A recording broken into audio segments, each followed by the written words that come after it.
Hey, folks, welcome to the CyberHub podcast. Veteran November for veterans and InfoSec. A whole month dedicated on all of our channels. So if you're listening on the CISO Talk channel to today's episode, thanks so much for doing so. Go and subscribe to our CyberHub podcast channel as well. If you're on the CyberHub podcast channel and you're not subscribing to our CISO Talk podcast, do so now. Just counter subscribe, folks.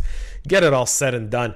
I've got a great episode today. A very brilliant young man, like someone who, if he wasn't living in Illinois and he was probably closer to Georgia and I could, have him like right next door, I'd probably hire him to my team. Arvin Verma is joining me. He's on the InfraGuard Chicago sector chair. He also works for a bunch of big companies, does multi-million-dollar projects. We're not going to talk about that. Arvin, welcome to the podcast. How are you doing today, sir? Thanks very much for having me. Doing well. Looking forward to the weekend and hopefully able to unwind after a very long week. It is. I want to say I proudly voted today. We are recording this before November, folks. So people that are going to be listening to this podcast, it's after election. But I will say I voted. I've done my civic duty. I voted. I went with my "Don't Threat on Me" shirt. It was really funny. It was accepted very well at the poll. So I was really happy about that. Folks, before we get started and I start talking to Arvin, just make sure you do subscribe to our podcast. You can get all the data, everything you want on our website at cyberhubpodcast.com. So don't forget that. You can see all of our content beyond our veteran episodes and all that good stuff over there as well. Arvin, you're not exactly decommissioned, sir. You're still in the reserves, aren't you? I am. So tell us a little bit about how long you've been in the reserves for, and a little bit about your role with what you can share. Yeah, so I'm coming up on about 4.5 years in the reserves, specifically Navy reserves out of Chicago. And I am a lieutenant, designated cryptological warfare 1815. So I get to do some really cool stuff, just can't talk about it. Well, and we appreciate what you do, and we don't want you to talk about it because, as I tell everyone who comes on the show, I do not control who listens to my podcast, and it can end up in the hands of our opponents, our adversaries, and so we're just not going to have that conversation. So, being a reservist, that's a little different. So you have a very interesting background, right? Because you've been a reservist pretty much your entire military career. You never went fully active duty, correct? Well, it was a little interesting. I joined as a direct commission officer. Essentially, the Navy, and now we're seeing with a lot of the other services, they're bringing in individuals with certain skill sets. Historically, we saw this with doctors and lawyers, dentists, specific, very focused skill sets. And, back when I was 22, I think it was 2012, I was in Seattle working for Boeing. And, I've always had a fascination to serve and give back and serve the country and protect my fellow Americans, but never really knew how to do so. And, I was just starting off my IT and cyber career and said, hey, I think this is something that can augment my willingness and my want to serve, but also help boost my network and my ability to be able to actually see what more I could expand from a cyber skill set perspective. So went through the process, actually applied 3 times to get into this position. And one thing the military likes is persistence, right? They like to see individuals that have that grit, will not take no for an answer. And I still have that attitude today. So, got through the process, went through 3 different employers through that process, went from Boeing to Ernst & Young to PepsiCo, got in, and the rest, as I say, is history. Been doing it, been able to manage the workload, and been very humbled to work with some of the individuals that I've been working with, but also the opportunity to mentor and bridge that gap between the military and the cyber experience side. A lot of the folks I work with are fresh out of A school or JCAC, and they come into a reserve center on a weekend and go, "What am I supposed to do?" Right. So, it's given me the opportunity to, have some of the trainings that I can provide to them. I know a lot of my fellow sailors are studying for the CISSP, Security Plus, a lot of these various certifications, and I can help facilitate those conversations because I have those certs. I've been seeing it full time in my job with PepsiCo as a third party risk assessor. So how do we manage and set that expectation with them moving forward? Yeah. One, thank you for your service. I think people, when they think of the military and they think of veterans, they think of active duty, jarhead, or American sniper types. And they don't comprehend that the military relies on its reservists a lot. And so there's an aspect of that I think this episode kind of highlights to people who may not be familiar with the military of how important our reserve corps is, and how so many people can get involved with the reserve corps at any age, really, because the reserve corps is looking for a different set of skills. They're not looking for 18-year-olds to carry M16s and run into enemy fire. They're really looking to support local, state efforts in terms of securing the state from an IT perspective, from a defense perspective, supporting DoD's mission within the state, especially if, DoD, like the Navy, has, the Great Lakes base over, outside of Chicago and whatnot. And so there's a ton of different aspects to this that I think most people don't quite comprehend about the military. So tell me a little bit, because you were a reservist, you were already in the civilian world. So I'm going to reverse the question I ask everyone else, which is, what was the transition like from civilian to military? Let me ask you this. Being that before you were in the reserves, right, before you went to kind of jump in your efforts, you were a civilian, right? You were another guy who knew how to deal with the corporate politics, all the stuff that we all have to go through in the civilian life. And then you went to military, and there's structure, and there's orders, and there's yes, sir. There's no such thing as no, sir. Whatever the sergeant or the lieutenant says, it's yes, sir. No matter what they say. When they say jump, you go, how high do you need me to go, sir? How did you adjust to that?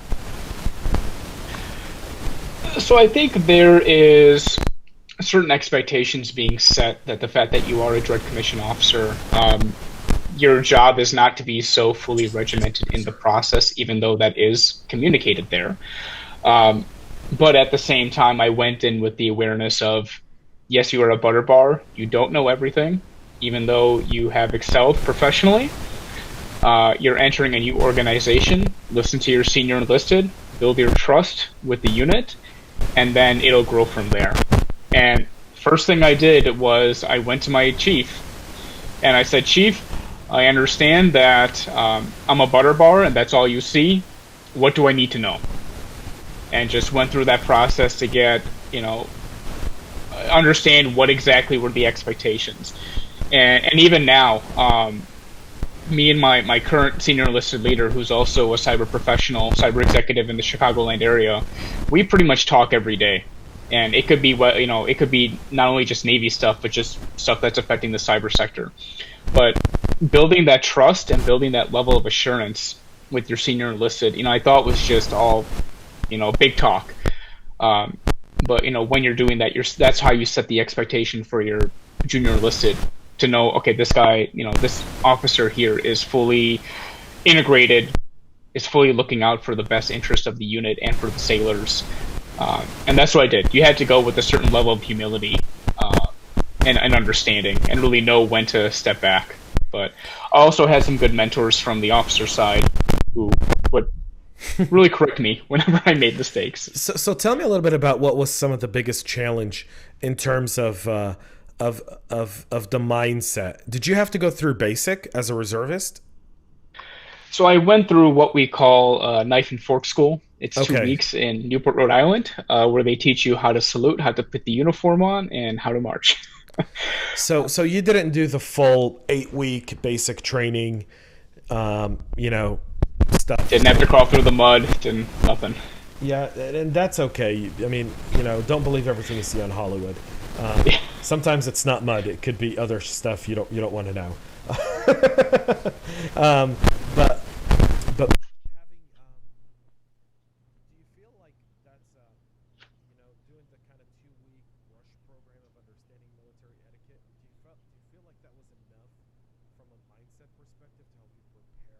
before being a reservist, or would you have rather done maybe like a 4 week basic training?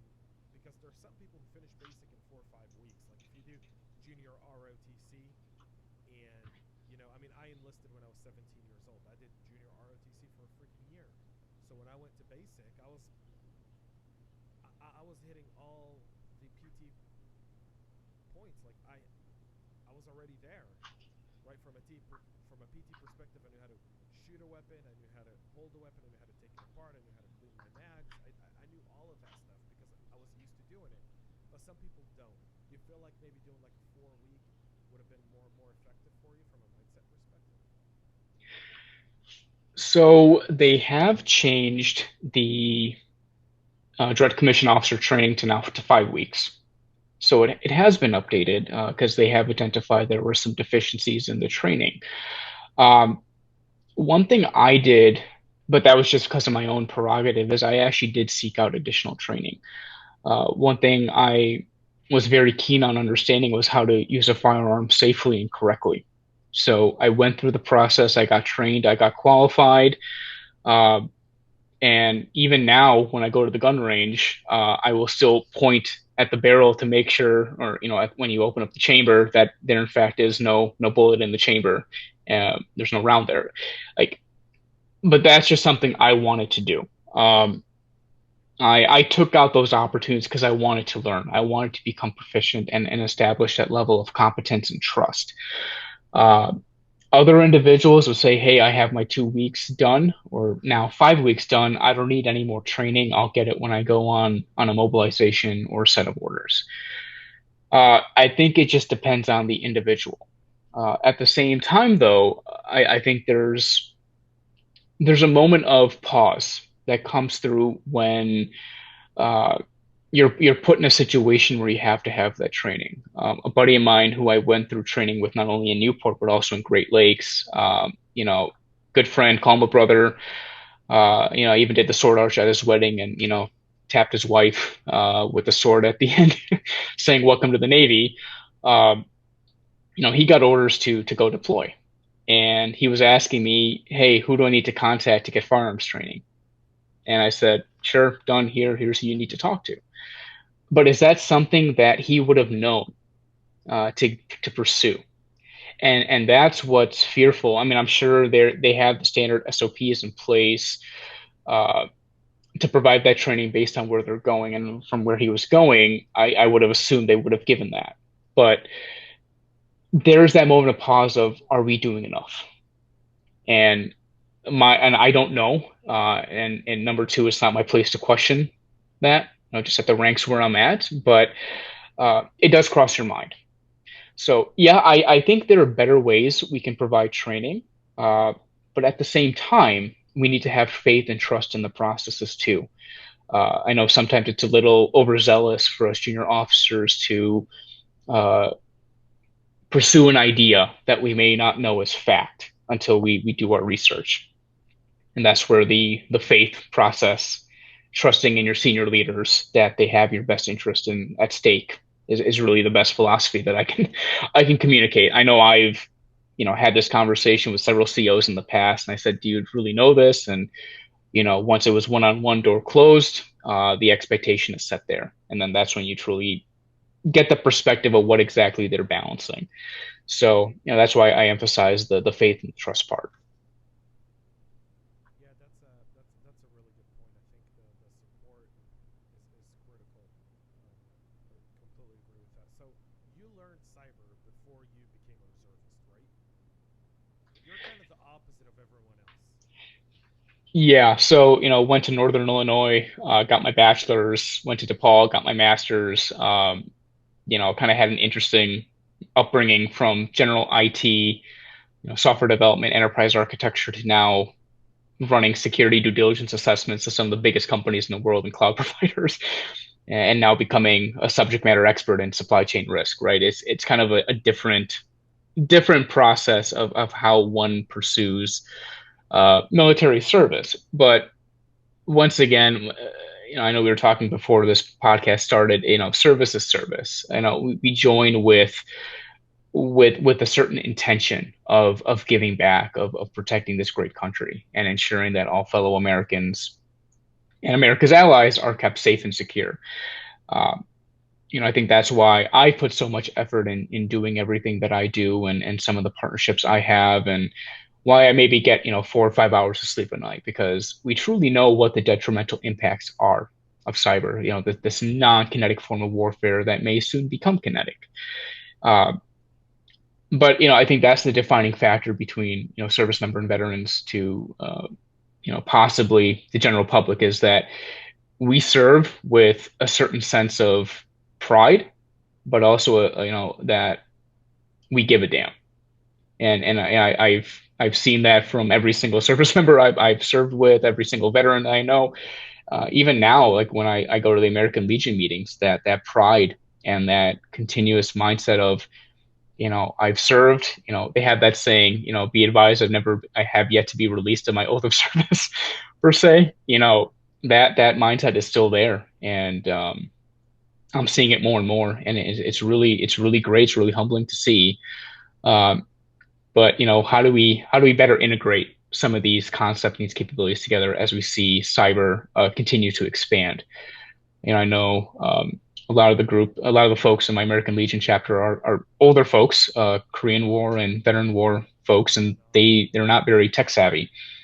So I've taken it as a personal mission to educate them as best as possible and be there to assist them and whatever initiatives they have. But that's just a starting point, right? I'm only one person, and there are only so many hours in the day. How do we further enhance these opportunities to give that education, that training, not only to our fellow veterans, our fellow brothers and sisters in arms, but also the general public, with that mindset of, hey, we're here to protect our fellow citizens, and we're here to help, and we're on your side. Yeah, I agree with that. I will tell you this. One thing that's really interesting is um, when you look at some of our veterans today who come from the previous wars that were not so technological savvy. When they look at what it is today, it's very enlightening for them to see that. But I want to go back to a comment you mentioned earlier, where you go, it's not a kinetic warfare. It probably will be. Some people would disagree with you there. Some people feel like we're in the midst of a cyber cold war when it's a really hot war. The only difference today in the approach is that the victims are monetary victims, and it's not as a sexy story to cover. Would you? And I don't want to get you in any trouble. So if you don't want to answer this question, it's okay. But I kind of support the idea that we're in the midst of a cyber warfare, a global cyber warfare, with the largest threat being the largest transfer of wealth in human history. Because beyond data, it's about money. Yeah, so I'll give this response as a cyber professional. We'll leave it at that, and let's only frame this entire conversation from that perspective too. Probably should have started with that disclaimer, but um, yes, I will say that we are in the midst of some type of cyber warfare activity occurring. But as a cyber professional, my question is, who is my adversary? And now we begin to proceed down the path of, is it nation state? Is it script kiddies? What is the intent of the information being stolen? I had my identity stolen about 2 years ago. And, I was doing some digging, doing some investigation, and, we were able to identify the individual very, very quickly.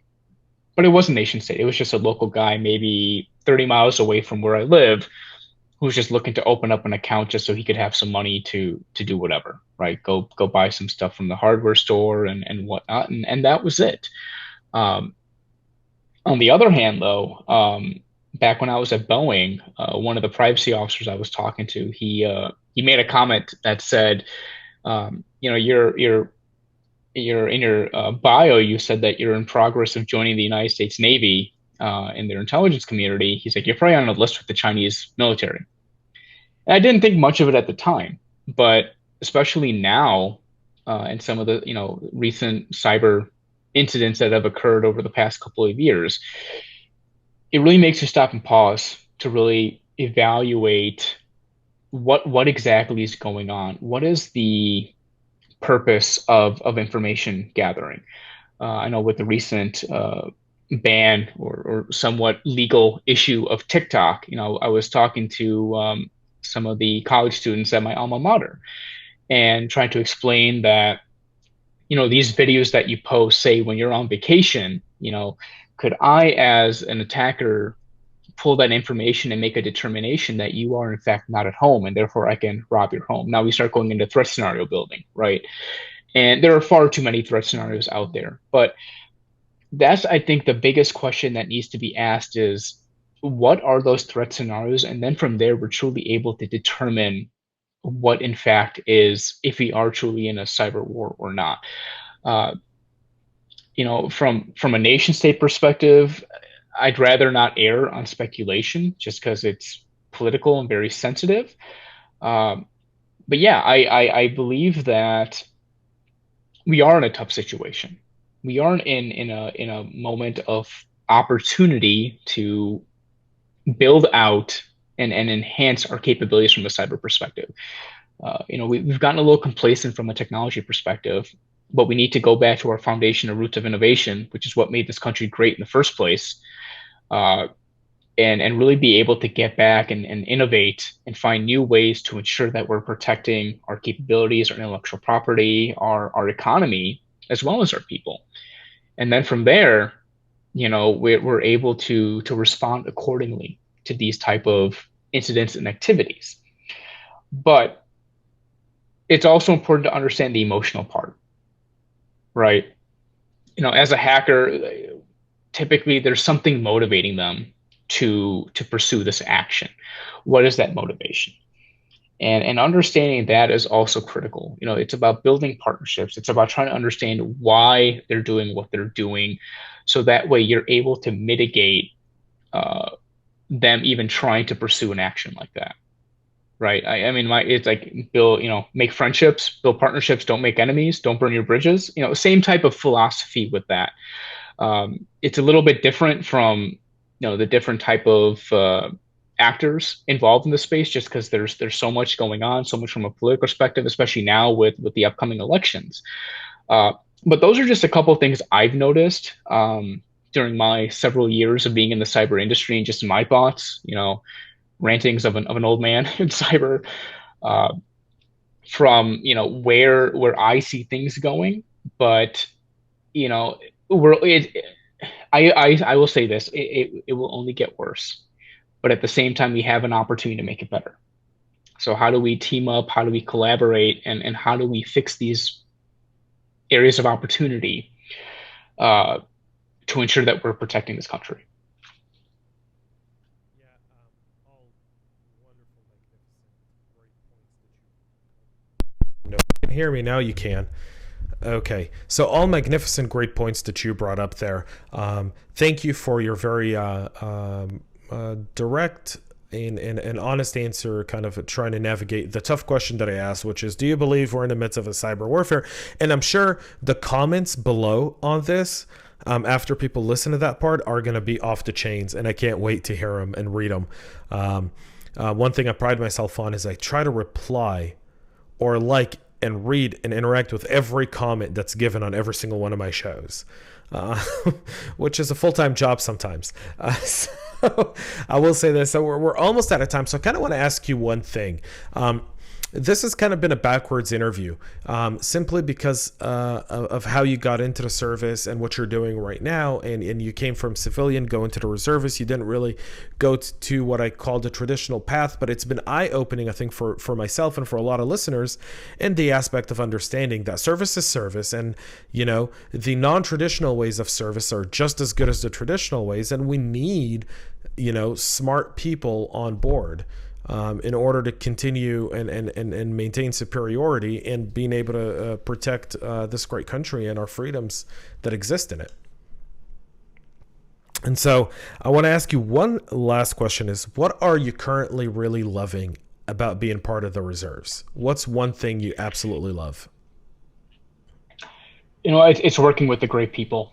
I think that's the most important part. I built a lot of lasting friendships, both officers and enlisted. A lot of my sailors that I served with were friends on Facebook and Instagram, and we make fun of each other. I sent a couple a couple of jokes to a few of them via Instagram, and they're responding back. They see my stories where I'm doing goofy things, and they're going, "Sir, you shouldn't be doing that. That's our job," and things like that. So, but it's a balance, right? It's building that trust with them. I can't emphasize that enough. Building that trust, building that camaraderie, but being unified in the purpose of what your position is and what your capacity is. Yeah, that's absolutely true. The brotherhood in the service is a real thing, and it's one of the things that I think in the interviews thus far that I've done, Arvin, has been what most people love and miss. Everyone who's been out of the service, you kind of miss that brotherhood, and kind of that ability to really connect with other humans. I went to the University of Colorado in Boulder, and our fight song was "Shoulder to Shoulder, we will fight, fight, fight, fight, fight." And so that is something that resonates for those that are in the military, because shoulder to shoulder, we will fight, fight, fight, fight, fight, and we don't leave a man behind. And so, Arvin, I appreciate you coming on the show. Folks, another one in the books. Veteran November, a month to honor those veterans and see how they are impacting our lives beyond the service that they do, specifically in InfoSec and technology. We've so far spoken to entrepreneurs, business owners, executives, red teamers, blue teamers, threat intel guys like Arvin, supply chain guys that are helping some of the America's greatest companies continue to maintain a mission of security against the threats that target them. And so a lot more stories to come this month. Every single day, Sunday through Friday, folks, 2 p.m. Eastern Standard Time. Tune in. Catch one of these great episodes. Make sure to subscribe. Make sure to support them. And reach out to these men and women. Everyone that comes on the podcast is tagged below in the description. And you can just send them a note and say, thank you for your service, or I appreciate it. Or, if you've got a job opportunity, reach out to them. I'm not saying Arvin's looking for one, but reach out to them and see how you and your company can support these veterans, and support because every veteran knows 150 other veterans and active service people who do need the help, who may not have had the opportunity to come on the podcast and share their stories. So just reach out and integrate with our community, and it'll be very rewarding for you. That's it. Again, I'm signing off. I'm telling you folks, if COVID is still a thing, we're recording this now. It's October. What's the date today? The 23rd? Okay, this is going to air at some point after the election in November. So if COVID is still a thing, stay healthy. There's money being bet right now, actually, in Vegas, of whether or not COVID's going to be a thing on November 4th. And so if COVID is still a thing, stay healthy. But cyber will always be a thing. So stay cyber safe, folks. We'll be back with more tomorrow. Until then, stay cyber safe.